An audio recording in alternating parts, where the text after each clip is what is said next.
വിഷ്ണുട്ടാ, വിഷ്ണുട്ടാ, ഇപ്പം മറ്റ് ബുദ്ധിമുട്ടുകളൊന്നും ഇല്ലല്ലോ? സത്യമ്മ ഇവിടെ വന്നിരുന്നു അല്ലേ? സത്യമ്മയുടെ ഉള്ള വിഷ്ണുവേട്ടന്റെ പെരുമാറ്റത്തില് എനിക്ക് നല്ല സങ്കടമുണ്ട്. ഇത്രയും നാള് മകന് വേണ്ടി മാത്രം ജീവിച്ചതാ. പെട്ടെന്ന് തള്ളിപ്പറഞ്ഞ ഉൾക്കൊള്ളാനാവില്ല അവരെ പോലൊരമ്മയ്ക്ക്.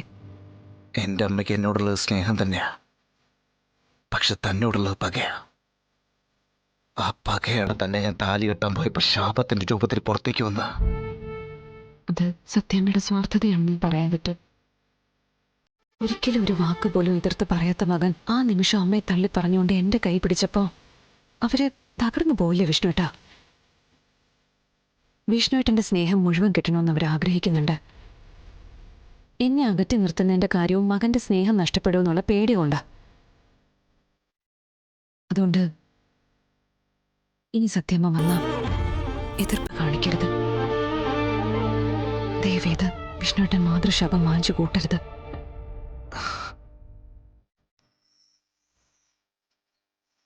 എനിക്ക് തന്നെ മനസ്സിലാക്കാൻ പറ്റുന്നില്ല. തന്നെ പോലെ ലോകത്ത് താൻ മാത്രമേ ഉള്ളൂ. ഒരുപാട് ദ്രോഹിച്ചിട്ടുണ്ട് എൻ്റെ അമ്മ തന്നെ. എന്നിട്ടും ആ അമ്മ ഒന്ന് വേദനിച്ചപ്പോ തൻ്റെ മനസ്സ് നൊന്തു. ആ വേദന എൻ്റെ അമ്മയ്ക്ക് ഇതുവരെ ഉണ്ടായിട്ടില്ല. ചങ്ക് പൊട്ടുന്ന എത്രയോ അനുഭവങ്ങൾ എൻ്റെ അമ്മയിൽ നിന്ന് തനിക്കുണ്ടായിട്ടുണ്ട്. അതെല്ലാം താനെങ്ങനെ മറന്നേ? അത് മനുഷ്യർക്ക് മാത്രം അനുവദിച്ചു കിട്ടിയിട്ടുള്ള കഴിവാ വിഷ്ണുവേട്ട. എല്ലാം മറക്കാനും പൊറുക്കാനുമുള്ള കഴിവ്. സങ്കടം ഉണ്ടായാ നമ്മൾ പെട്ടെന്ന് കരയില്ലേ? അതുപോലെ പെട്ടെന്ന് ആ സാഹചര്യമായിട്ട് നമ്മൾ പൊരുത്തപ്പെടുകയും ചെയ്യും. ഈശ്വരൻ നമുക്കെല്ലാവർക്കും അങ്ങനെ ഒരു അനുഗ്രഹം തന്നിട്ടുണ്ട്. അതുകൊണ്ടല്ലേ നഷ്ടങ്ങൾ ഉണ്ടാവുമ്പോൾ ആത്മനിയന്ത്രണം വിടാതെ എല്ലാവരും പിടിച്ചു നിൽക്കുന്നത്.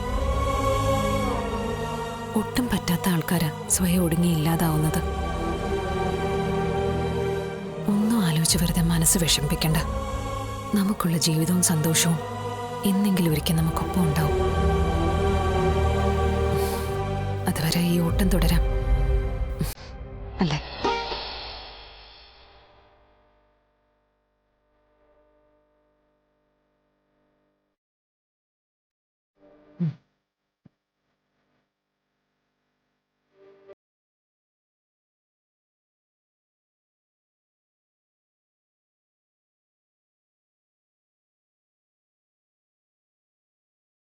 Hello madam.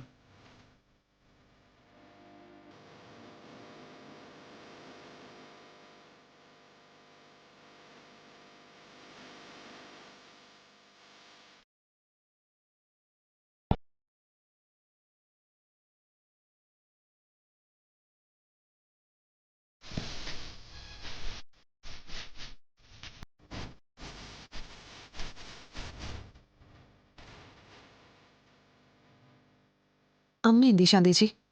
ഹോസ്പിറ്റലിൽ നിന്ന് മോള് ഫോൺ ചെയ്തത് മുതൽ പൂജാമുറി കയറി ഇരിക്കുവോ? ഇതുവരെ ഇറങ്ങിയിട്ടില്ല.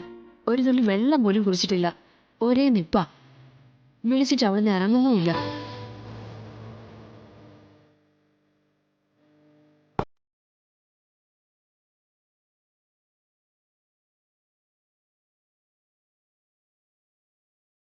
സങ്കടം കാണും.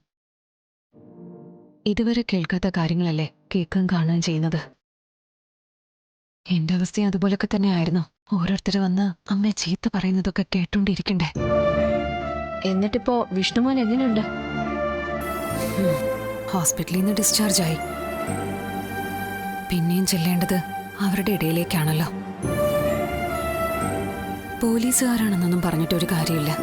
വിരലിലെണ്ണാവുന്ന 1-2 പേരെ ഒഴിച്ച് ബാക്കി ആർക്കും മനസാക്ഷി തൊട്ട് തീണ്ടിയിട്ടില്ല.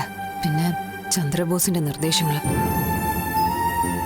പോലീസ് ക്യാമ്പിൽ കടുത്ത ട്രെയിനിങ് ഉണ്ടെന്നല്ലേ ഇവരിങ്ങനെ ആവുന്നത്. കാക്കിയിട്ട എന്തും ചെയ്യാന്നുള്ള തൻ്റെ ഇടം കൊണ്ട്. ഇത്രയും സ്വാധീനവും കളക്ടർ പദവിയുള്ള എന്നെ ഇട്ട് ഓടിച്ചു. അപ്പൊ പിന്നെ സാധാരണക്കാരുടെ കാര്യം പറയണ്ടല്ലോ. എനിക്ക് നല്ല ക്ഷീണമുണ്ട്. ഒരു ചായ കിട്ടിയാൽ നന്നായിരുന്നു ചേച്ചി. ആ, ഞാൻ ഇപ്പൊ എടുക്കാം.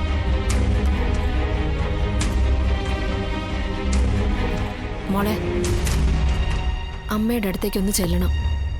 കരഞ്ഞൊരു പാകമായ അവസ്ഥയിലാ. ആശ്വസിപ്പിക്കാൻ ഞാൻ പലതും പറഞ്ഞു. തന്റെ കയ്യിൽ നിന്ന് ഇങ്ങനൊരു അബദ്ധം പറ്റില്ലെന്ന് പറഞ്ഞ സങ്കടപ്പെട്ടുകൊണ്ടിരിക്കുന്നത്. എന്താ സംഭവിച്ചെന്ന് നമുക്കിപ്പോഴും അറിയില്ല. ഒരു വലിയ ദുരന്തത്തിൽ നിന്ന് രക്ഷപ്പെട്ടു, ആ ഒരു ആശ്വാസമുണ്ട്. ഞാൻ എന്തായാലും അമ്മയൊന്ന് കാണട്ടെ.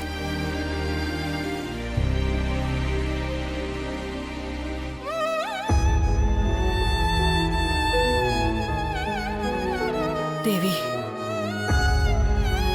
അങ്ങ് നേരിട്ടതിനേക്കാൾ വലിയൊരു പ്രതിസന്ധിയില്ല ഞാനിപ്പോ നിൽക്കുന്നത്. എങ്ങനെയാ ഞാൻ എന്റെ നിരപരാധിത്വം തെളിയിക്കേണ്ടത്? എന്റെ വിഷ്ണുമോനോട് ഞാൻ അങ്ങനെ ചെയ്യോ? എന്റെ മോളുടെ താലി അറുത്ത് കളയാൻ ഞാൻ ശ്രമിക്കൂ? എനിക്ക് മനസ്സിലാവുന്നില്ല. എന്നെ വേദനിപ്പിച്ചവരുടെ മാനസികാവസ്ഥ ഇങ്ങനെയൊക്കെ പറയുമ്പോ എന്ത് മനസ്സുഖം അവർക്ക് കിട്ടുന്നത്? അന്നത്തെ ദൈവികമായിട്ട് കാണുന്ന എനിക്ക് തന്നെ ഈ ഗതി വന്നല്ലോ എന്റെ ദേവി. എന്റെ ശാലിനിയുടെ മുഖത്ത് ഞാൻ ഇനി എങ്ങനെ നോക്കും? അങ്ങയുടെ മുന്നിൽ നിന്ന് സ്വയം ദഹിക്കുക ഞാൻ. ഈ ഒരു ആപത്ഘട്ടത്തിൽ നിന്ന് എന്റെ കുഞ്ഞിനെ രക്ഷിക്കണേ എന്റെ ദേവി. ഇതെല്ലാം തരണം ചെയ്യാനുള്ള ശക്തി കൊടുക്കണേ ദേവി. എന്റെ വിഷ്ണുമോന് ഒരു ആപത്തും വരുത്തല്ലേ. ഹൃദയം നുറുങ്ങുന്ന വേദനയോട് കൂടിയ ഞാൻ ഈ കേണപേക്ഷിക്കുന്നത്. എന്റെ മോളെക്കാൾ കൂടുതൽ പരിഗണന ഞാൻ എന്റെ വിഷ്ണുമോന് എന്നും കൊടുക്കാറുള്ളതാണ്. എന്നിട്ട് എന്റെ കയ്യിൽ നിന്ന് എന്നെ ഒരു ചതി അവന് സംഭവിച്ചെന്ന് പറയുന്നല്ലോ. എത്ര തല തല്ലിയാലും തീരാത്ത പാപമാണല്ലോ ദേവി എന്റെ മേല് വന്നിരിക്കുന്നത്.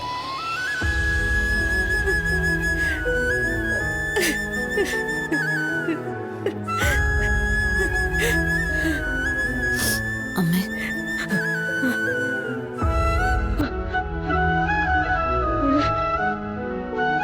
ഇതെന്തൊരിരിപ്പാ അമ്മ ഇത്? മോളെ,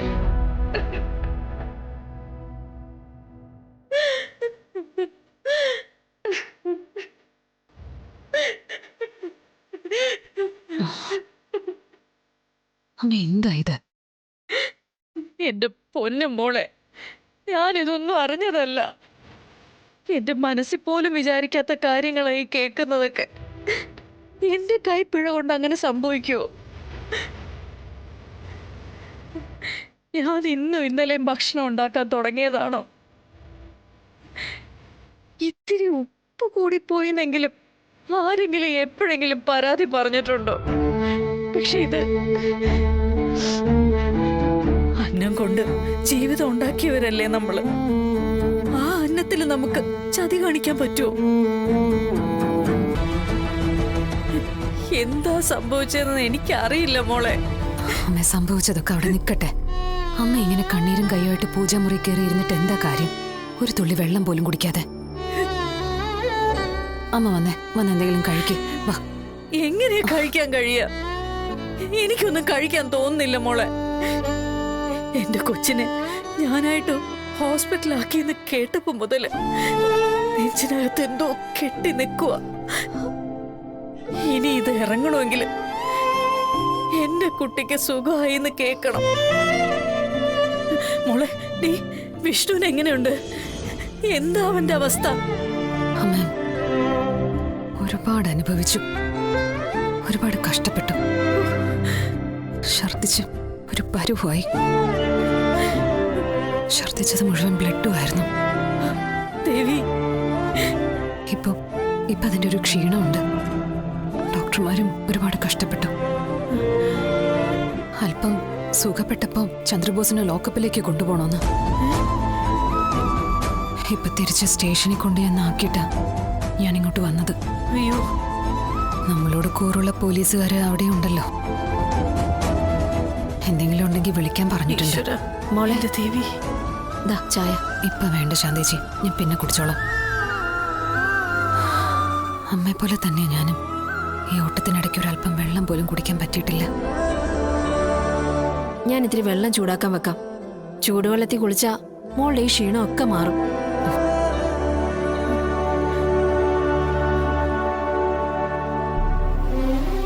ഓരോ പ്രശ്നങ്ങൾ തീരുമ്പോ വീണ്ടും അടുത്തത്. വിഷ്ണുവിനിപ്പോ മോശ സമയം. ഒന്ന് നോക്കിച്ചിട്ട് പരിഹാരം എന്താന്ന് വെച്ചാൽ അത് ചെയ്യണം. കഷ്ടകാല സമയത്താ കാരാഗ്രഹവാസവും ഇങ്ങനെയുള്ള ആശുപത്രി കേസും ഒക്കെ വരുന്നത്. ഭഗവാൻ കൃഷ്ണൻ പോലും കാരാഗ്രഹവാസം അനുഭവിച്ചില്ലേ അമ്മേ? അത് മാറും. സത്യം തെളിഞ്ഞ് തിരിച്ചു വരും. ചെയ്തവർക്കും ചെയ്യിച്ചവർക്കും തക്കതായ ശിക്ഷ കൊടുക്കണ്ടേ? അതിന് തിരിച്ചു വന്നേ ഒക്കൂ. കൊണ്ടുവരും ഞാൻ. ഊട്ടി ഉറപ്പിച്ച് മെരുക്കിയെടുത്ത് ചെയ്തവർക്കെതിരെ ആഞ്ഞടിക്കാൻ കൊണ്ടുവരും ഞാൻ. നീ എന്താ മോളെ എന്തൊക്കെയോ മനസ്സിൽ വെച്ചോണ്ട് പറയുന്ന പോലെ? ഈ ചതിക്ക് പിന്നിൽ വേറെ ആരെങ്കിലും ഉണ്ടോ? ഈശ്വര, പിന്നെ നീ എന്നെ ഭയപ്പെടുത്തുവാണോ? ഇത്രയും തകർന്ന അവസ്ഥയില് അവനെ ദ്രോഹിക്കാൻ പോലും ഒരുമിട്ടിറങ്ങിയവര് മനുഷ്യരാണോടി? മനുഷ്യര് തന്നെ. നല്ല ഒന്നാം തരം സ്യൂട്ടും കൂട്ടുവിട്ട മേലാളന്മാർ തന്നെ. പക്ഷെ അവർക്കെതിരെ ശബ്ദമുയർത്താൻ നമ്മുടെ കയ്യിലപ്പോൾ തെളിവുകളില്ലാതെ പോയി. അല്ലെങ്കിൽ തെളിവുകളെല്ലാം അമ്മയ്ക്കും എനിക്ക് നേരെ അവർ തിരിച്ചുവിട്ടു. ഭക്ഷണത്തിൽ വന്ന വിഷമൊക്കെ കാർത്തികയെ കാണാതെ അതിന്റെ തുടർച്ച മാത്രമാണമ്മേ. എന്തിനാ മോളെ അവരിതൊക്കെ ചെയ്യുന്നത്? എന്ത് കാര്യത്തിനാ അവരിങ്ങനെ വിഷ്ണുവിനെ ദ്രോഹിക്കുന്നത്? ഉത്തരം സിമ്പിൾ അല്ലേ അമ്മേ? അമ്മയിലൂടെ അമ്മ കൊടുക്കുന്ന ഭക്ഷണത്തിലൂടെ വിഷ്ണുവേട്ടൻ മരണപ്പെട്ട അവരവരുടെ 2 ശത്രുക്കളുടെ പതനമാ കാണുന്നത്. ഒന്ന് വിഷ്ണുവേട്ടൻ, പിന്നെ ഞാൻ. ഈശ്വര, ഇതറിയുമ്പോ സത്യമ്മ വെറുതെ ഇരിക്കുമെന്ന് അമ്മയ്ക്ക് തോന്നുന്നുണ്ടോ? അമ്മയ്ക്ക് സ്വസ്ഥത കിട്ടുമെന്ന് അമ്മ കരുതുന്നുണ്ടോ? അങ്ങനെ ചെയ്തവർക്കും ചെയ്യിച്ചവർക്കും ഒരുപാട് പ്ലാനും പദ്ധതികളും ഒക്കെ ഉണ്ടായിരുന്നു. ദയവായിട്ട് അമ്മേ എന്നെ ആ സമയത്ത് അവിടെ എത്തിച്ചത്. ഈശ്വര, അതുകൊണ്ട് ഒരാളുടെയും ഒരു പദ്ധതിയും നടന്നില്ല. മോളെ ഇനി ഇങ്ങനെയൊക്കെ എന്തെങ്കിലും ഉണ്ടാവുമോ? കേട്ടിട്ട് എനിക്ക് പേടിയാവുന്നു. പ്രതീക്ഷിക്കേണ്ടിയിരിക്കുന്നു. കാരണം ശത്രുക്കൾ പ്രബലരാ. അവരേത് വഴിയും നോക്കും. പരാജയപ്പെടുത്താൻ അവര് നോക്കും. പരാജയപ്പെടാതിരിക്കാൻ നമ്മളും നോക്കണം. കാർത്തികയെ കണ്ടെത്തുന്നവരെ ഇതുപോലുള്ള നീക്കങ്ങൾ ഇനിയും ഉണ്ടായേക്കാം. ഈശ്വര, നമുക്ക് ചുറ്റും ഒരുപാട് മുതലെടുപ്പുകൾ നടക്കുന്നുണ്ടമ്മേ. ശക്തമായ ഒരു ബ്രെയിനും വർക്ക് ചെയ്യുന്നുണ്ട്. അവരൊരുക്കുന്ന കുഴികളിൽ വീഴാതെ അവർക്കെതിരെ പോരാടാൻ കഴിഞ്ഞാൽ മാത്രമേ നമുക്കിവിടെ പിടിച്ചു നിൽക്കാൻ പറ്റൂ. ഇല്ലെങ്കിൽ ഇപ്പൊ പെട്ടതുപോലെ നമ്മൾ ഇനിയും പെടും. എന്റെ ദേവി.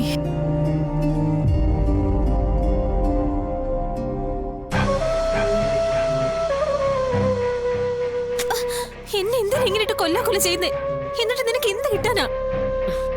മോക്ഷം. നിന്നെ ഇങ്ങനെ മാറി മാറി താമസിപ്പിച്ച് നിന്നെ ഇഞ്ചിഞ്ചായിട്ട് ഇങ്ങനെ കൊല്ലുന്നതിന് എനിക്ക് കിട്ടുന്നത് മോക്ഷമാ. കാരണം ഇതൊരു പുണ്യപ്രവൃത്തിയാണല്ലോ. ദയവ് ചെയ്ത് എന്നെ ഒന്ന് വെറുതെ വിട്. ഞാൻ വേണം നിന്റെ കാല് പിടിക്കാം. ഹാ, അപ്പൊ പിന്നെ എനിക്ക് മോക്ഷം കിട്ടണ്ടേടി പോത്തെ. ഭൂമിയിൽ ചെയ്യുന്ന സൽപ്രവർത്തികള് കൂട്ടി നോക്കിയിട്ടാ പരലോകത്ത് ചെല്ലുമ്പോ സ്വർഗം കിട്ടുമോ നരകം കിട്ടുമോ എന്നൊക്കെ തീരുമാനിക്കുന്നത്. നിന്നെ പോലൊരു ലോക ഫ്രോഡിനെ ശരിക്കൊന്ന് പെരുമാറിയിട്ട് വന്ന എനിക്ക് കിട്ടാൻ പോകുന്നത് സ്വർഗം തന്നെയാ. നീ ആരെയൊക്കെയാ വഞ്ചിച്ചതെന്ന് നിനക്കറിയാമോ? ആദ്യം നിന്നെ ജനിപ്പിച്ച നിന്റെ തന്തയും തള്ളേ. അവര് നിന്നെ ജനിപ്പിച്ചു എന്നൊരൊറ്റ തെറ്റേ ചെയ്തിട്ടുള്ളൂ. പിന്നെ നീ ചെയ്ത തെറ്റെന്താ? നിന്നെ സഹായിച്ച് നിന്റെ കഥകൾ മനസ്സിലാക്കി നിനക്ക് താങ്ങാനും തണലാവാനും അവസരം ഉണ്ടാക്കി തന്ന വിഷ്ണുവിനെ അവനെ മനസ്സുകൊണ്ട് ആഗ്രഹിച്ചില്ലേ? അത് തെറ്റല്ലേ? നിന്നെ സ്നേഹിക്കുന്ന ഹർഷനെ ആ സമയത്ത് നീ ബോധപൂർവം മറന്നു. ഇപ്പൊ നീ എന്താ ചെയ്തിരിക്കുന്നത്? നീ മരണപ്പെട്ടു എന്ന് പറഞ്ഞ് ആ പാവം വിഷ്ണുവിനെ തൂക്കുകയറിന്റെ മുന്നിലേക്ക് ഇട്ടുകൊടുക്കാൻ തയ്യാറെടുക്കുന്നു. ഇതൊക്കെ നീ എന്നെ കൊണ്ട് ചെയ്യിച്ചതല്ലേ? നിന്റെ ലക്ഷ്യങ്ങൾക്ക് വേണ്ടി നീ എന്നെ ബലി കൊടുക്കായിരുന്നില്ലേ? അതൊക്കെ എന്റെ മിടുക്ക്. ആ മിടുക്കിൽ നീ പക്ഷെ വീണു പോകരുതായിരുന്നു. അതാണ് നീ ചെയ്ത തെറ്റ്. എന്റെ ആവശ്യങ്ങൾ സാധിക്കാനായിട്ട് ഞാൻ പലതും പറയും, പണം ഓഫർ ചെയ്യും. പക്ഷെ നീ നിന്റെ നിലപാടിൽ ഉറച്ചു നിൽക്കണമായിരുന്നു. എന്നെ കൊണ്ട് ഓരോന്നൊക്കെ ചെയ്യിച്ചിട്ട് നീ ഇപ്പൊ ശീലമാണ് ചമയുന്നോടി. ഞാൻ നിന്നെ കൊണ്ട് ഓരോന്ന് ചെയ്യിപ്പിച്ചത് നിന്റെ നന്മയ്ക്ക് കൂടി വേണ്ടിയിട്ടായിരുന്നു. നിന്നെ ആ വീട്ടിൽ പിടിച്ചു നിർത്താനായി ഞാൻ പണവും ചെലവാക്കി, എന്റെ ബുദ്ധിയും ചെലവാക്കി. അതിൽ നിന്ന് എനിക്ക് കിട്ടിയതെന്താ? നിന്റെ അവഗണന. ഇത്രയൊക്കെ ചെയ്തു തന്നെ എന്നെ തഴഞ്ഞുകൊണ്ട് നീ അങ്ങ് മലക്കം മറിഞ്ഞു.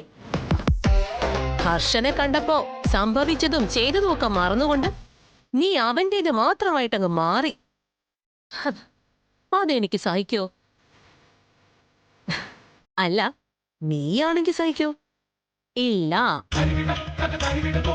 അപ്പോ സ്വാഭാവികമായും നമ്മുടെ മനസ്സിൽ ചെറിയൊരു പ്രതികാരം വരില്ലേ?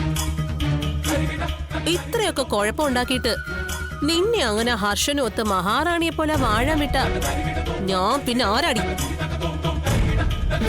ഒന്നുകിൽ നിന്നെ ഞങ്ങൾ കൊല്ലും, ഇല്ലെങ്കിൽ നിന്നെ ഞങ്ങൾ അങ്ങ് കയറ്റിയേക്കും പുറത്തേക്ക്. നിന്നെ പോലുള്ളവര് ചെന്നെത്തേണ്ടത് അവിടെ തന്നെയാ. കുറെ ആൾക്കാരെ കുറെ നാള് നീ കണ്ണീര് കുടിപ്പിച്ചില്ലേ? ഇനി നീ കുറച്ചു നാള് കണ്ണീര് കുടിക്കും. മധുശ്രീ, നീ ഒരു പെണ്ണല്ലേ? ആ ഒരു പരിഗണനയെങ്കിലും എന്നോട് കാണിക്ക്. എടി, നിന്നെ കൊന്ന കുറ്റത്തിനാണ് വിഷ്ണു തൂക്കുമരം കയറാൻ പോകുന്നത്. ഇനി നിനക്ക് പുറം ലോകത്ത് പ്രത്യക്ഷപ്പെടണമെങ്കിൽ ഒന്നുകിൽ പ്ലാസ്റ്റിക് സർജറി ചെയ്ത് നിന്റെ ഈ മോന്തയുടെ രൂപം മാറ്റണം, അല്ലെങ്കിൽ നീ മരണപ്പെടണം. പ്ലാസ്റ്റിക് സർജറി ചെയ്യാനൊക്കെ നല്ല ചെലവ് വരും, കാശില്ലല്ലോ കയ്യില്. അപ്പൊ പിന്നെ ഏക മാർഗം മരണമെന്ന മഹത്തായ കർമ്മമാണ്. അതെങ്ങനെ വേണമെന്ന ആലോചനയില ഞാനിപ്പോ നിൽക്കുന്നത് തന്നെ.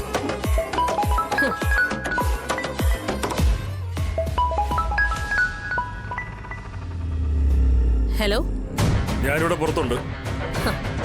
ഞാൻ ഇവൾക്ക് കുറച്ച് സാരോപദേശ കഥകൾ ഓതി കൊടുക്കുമായിരുന്നു. എങ്ങനെയാ ഇവളോട് മരിക്കേണ്ടതെന്ന് ചോദിച്ചപ്പോ ഓരോരുത്തർക്കും ഓരോ ഇഷ്ടം ഉണ്ടാവുമല്ലോ. പക്ഷേ ഇവൾക്ക് അങ്ങനെ പ്രത്യേകിച്ച് ഡിമാൻഡ് ഒന്നുമില്ല. എങ്ങനെ ചാവാൻ ഇവള് റെഡിയാ. അല്ലേടി, നീ റെഡിയല്ലേ? നിന്നെ കൊല്ലാനുള്ള ആരാച്ചാര പുറത്തു വന്ന് നിൽക്കുന്നത്. പറയടി, എങ്ങനെയാ നിനക്ക് ചാകേണ്ടത്? നിനക്കെന്താടി ഭ്രാന്താണോ? നീ ഇങ്ങ് പുറത്തോട്ട് വാ. ആ, ദാ വരുന്നു. അല്ല, എന്തായി അവന്റെ കാര്യം? അത് പറയാൻ തന്നെ വന്നത്. അവന്റെ ആയുർരേഖയ്ക്കല്ല കുടുവാള് വെക്കേണ്ടത്. അതിന് ഇനിയും സമയമുണ്ട്. കാലന്റെ ദൃഷ്ടി പതിയേണ്ടത് മറ്റൊരാളുടെ നേർക്ക്. അത് തീർന്ന യവനും തീരും. നീ ഇങ്ങ് പുറത്തേക്ക് വാ, വ്യക്തമായിട്ട് പറഞ്ഞുതരാം.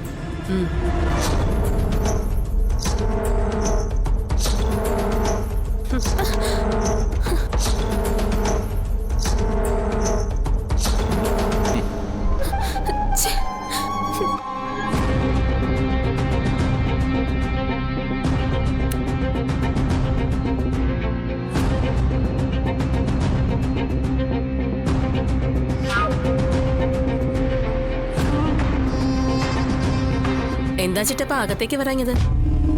അല്ലാതെ അവള് പേടിച്ചിരിക്കുക. ഇനിയിപ്പോ എന്റെ രൂപവും കൂടി കണ്ട് പനിയും ജലദോഷമൊന്നും വരുത്തണ്ട. അങ്ങനെയൊന്നും കാഴ്ചയിൽ പനി വരുന്ന ടൈപ്പൊന്നും അല്ല അത്. നല്ല പൊരി വെയിലിൽ കിടന്ന് വിളഞ്ഞതാ. അത് വാടില്ല. കുടിക്കാൻ പറ്റൂടി? പറയുന്നത് കേട്ടില്ലെങ്കിൽ ഓടിച്ച് മടക്കി അങ്ങ് പള്ളേ തള്ളണം. ചെയ്തു കൊടുത്ത ഉപകാരങ്ങൾക്കൊന്നും ഒരു നന്ദി കാണിക്കുന്നില്ലെന്നേ. ജനിപ്പിച്ച അച്ഛനോടും അമ്മയോടും ഒക്കെ നന്ദിയില്ല. പിന്നെ ഇനി നമ്മളോട് നന്ദി കാണിക്കാൻ അവള് മദർ തെരേസയുടെ കൊച്ചുമോളൊന്നും അല്ലല്ലോ. പഠിച്ച കള്ളിയാ. വെറും ഒരു വാക്കിന്റെ പുറത്ത് ഒരുത്തന്റെ തോളിൽ കയറി ജീവിത നാടകം കളിക്കാൻ വന്നോളാ. വിഷ്ണുവിന്റെ ആയുസിന് ഈശ്വരന്മാരെല്ലാരും കൂടി അങ്ങ് വീണ്ടും പച്ചക്കൊടി കാട്ടിയപ്പോ ശാലിനിക്ക് യുദ്ധം ജയിച്ച ഗമയാ. തീർന്നിരുന്നെങ്കിൽ അവളുടെ നെറ്റിയിലെ ആ സിന്ദൂരക്കുറിക്ക് എന്നേക്കുമായി ഒരു തീരുമാനം ഉണ്ടാക്കാമായിരുന്നു. അത് കാണുമ്പോ എനിക്ക് വല്ലാത്തൊരു കുറ്റബോധം. ഒരിക്കൽ നഷ്ടപ്പെട്ടതിനോടുള്ള ഒരു വിങ്ങല് മനസ്സുകൊണ്ട് അന്നൊരു തീരുമാനം എടുത്തതാ ഞാൻ. എന്നെങ്കിലും ഒരിക്കൽ എന്റെ മുന്നിൽ വെച്ച് അവന്റെ മരണാനന്തര ചടങ്ങുകൾ നടത്തുന്ന കർമ്മിയെ കൊണ്ട് അതൊന്ന് മായ്ക്കണമെന്ന്. അവസരം വന്നതുവാ. പക്ഷെ അവൻ രക്ഷപ്പെട്ടു. അതിലൂടെ അവളും. വിഷ്ണു മരിച്ചാൽ ശാലിനി കരഞ്ഞുകൊണ്ട് ജീവിതം തള്ളി നിൽക്കും. കുട്ടിക്ക് വേണ്ടി ജീവിക്കും. പക്ഷേ ശാലിനി മരിച്ചാൽ ആ സ്പോട്ടിൽ വിഷ്ണു മരിക്കും. അവന്റെ മുന്നിൽ പിന്നെ മറ്റൊരു ചിന്ത ഉണ്ടാവില്ല. പ്രത്യക്ഷത്തിൽ ഒരാളെ കൊന്നുകൊണ്ട് നമ്മൾ തീർക്കുന്നത് രണ്ടുപേരുടെ പട്ടടയാണ്. ഞാൻ പറഞ്ഞതിന്റെ പൊരുൾ മനസ്സിലായോ? അവളെ നമ്മള് മാനസികമായും ശാരീരികമായും എത്രയോ വട്ടം കൊന്നിരിക്കുന്നു. എന്നിട്ട് ഒരു തരി പോലും കുറയുന്നില്ലല്ലോ അവളുടെ ആ മാനസിക നില. പലപ്പോഴും ഞാൻ പോലും അത്ഭുതപ്പെട്ടിട്ടുണ്ട് അവളുടെ ചങ്കുറ്റത്തിന് മുന്നിൽ. കത്തിയ വെണ്ണീറിൽ നിന്ന് വരെ ഉയർന്നു വരുന്നവളാ ശാലിനി. അവളെ പരാജയപ്പെടുത്താൻ പറ്റുന്ന ഒരേ ഒരു ആയുധവും അവൾക്ക് നമ്മൾ വിധിക്കുന്ന മരണം തന്നെ. ഇത് ആനപ്പാപ്പാനല്ല ചിറ്റപ്പ, ആനയാ. അതും ഒരുപാട് സ്വാധീനവും സംരക്ഷണവും ഒക്കെയുള്ള ഒരു ആന. മരണം ഉറപ്പാക്കുന്നത് വരെ ഒടുക്കത്തെ ചടങ്ങായിരിക്കും.